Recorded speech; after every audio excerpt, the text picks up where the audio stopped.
The Master is, even on the human level, the best of teachers.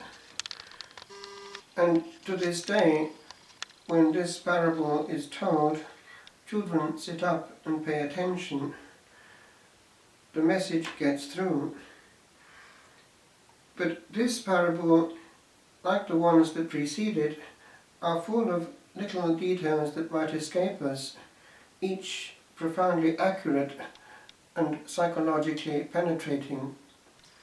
Notice, the son comes to himself. Psychologically, he becomes aware that he has messed things up and he regrets. And then he prepares this speech. But notice what happens. While he is still a long way off, the father sees him, indicating that every morning and every evening the father is going out and looking across the hills and valleys to see if there's any trace of the son. He arrives and he starts his prepared speech. What happens?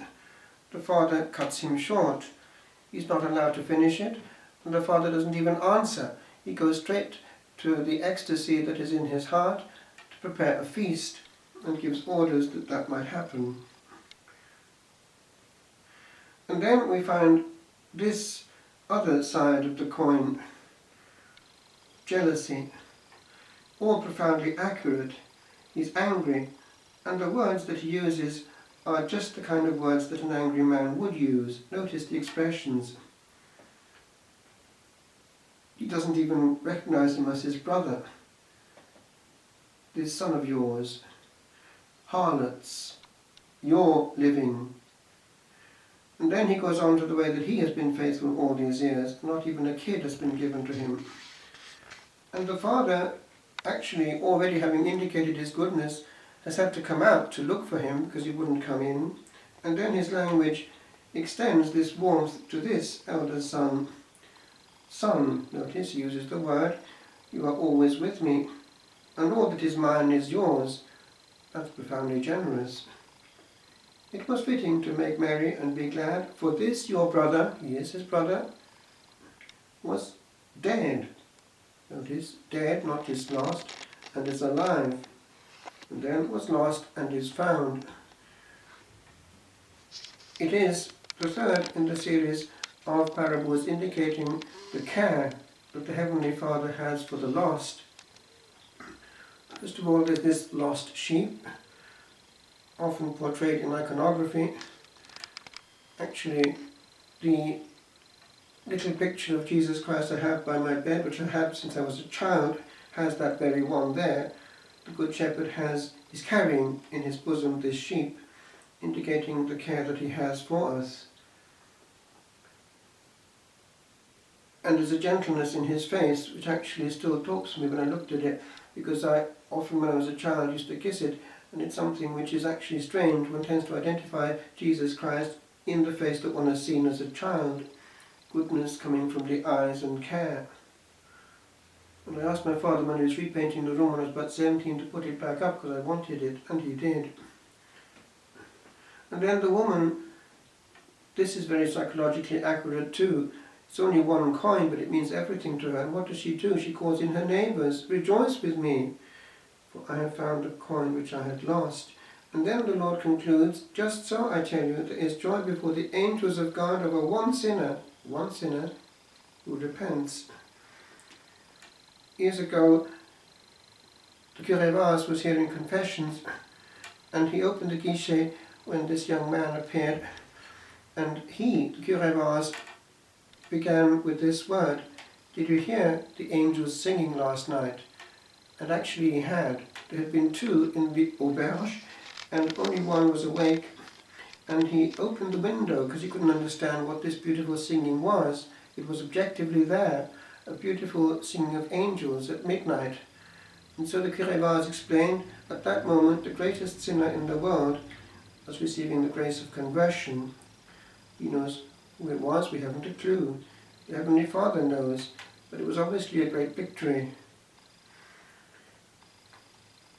Just by chance this week, I happened to see, in a quiet time I was having there, a very interesting, historically accurate film, The Cross and the Switchblade. It was actually on one of these old tapes that my friend had, and because I had met, or at least heard speaking in Cardiff when I was a young man, Nicky Cruz, I was curious to hear the story again. I'd heard it from his lips when he gave his testimony in Cardiff when we were students, but this time to see it in film form was fascinating because it showed very well the depth of darkness that these gangs were in and all that accompanied that dark world. But it showed very well how this man, the Reverend David Wilkerson, had precisely the love of the Father in his heart, and all he wanted was one soul, and anything was worth giving for that. He knew if he got Nicky Cruz, the head of one of the gangs, he'd have a chance to get the others too. And it's a fascinating story. Actually, true stories are even more powerful than things that we make up, because they're based on what actually happened one time on the timeline, and can be reenacted if we have the same grace of desire for one soul. Which brings me to where I want to land. Do we? Paul VI, the Pope of the Council Years, had this teaching one time.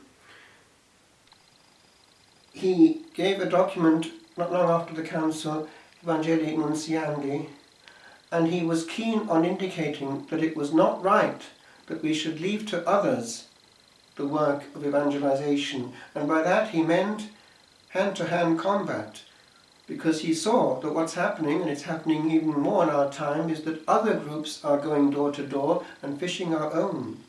So one asks the question, why? Why are they going elsewhere? Well, if they see precisely people who care for them personally, they will sit up. We need to be aware. A soul needs to be cared for individually, as the Father does. They're not numbers. Indeed, the Lord commissions these apostles.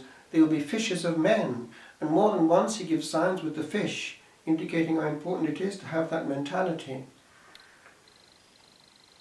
With regard to this, there is one exception, fortunately, in Ireland. It's the Legion of Mary. They do have it, and they do go door to door, even in other countries, and they care for the individual soul, and they're not afraid to bear testimony. We just lost a friend who was into that, Ray. He was not yet 40, but he was not afraid to go into the streets and to proclaim, even to have public rosaries, and the Gardaí had to be informed, but he already organized it. It was a great testimony, and people actually did listen if someone gave the leadership. It's easy to work in a system, but that individual thing is perhaps what the Lord is asking of us today. Why? If we don't, they will preach to by other pulpits and people.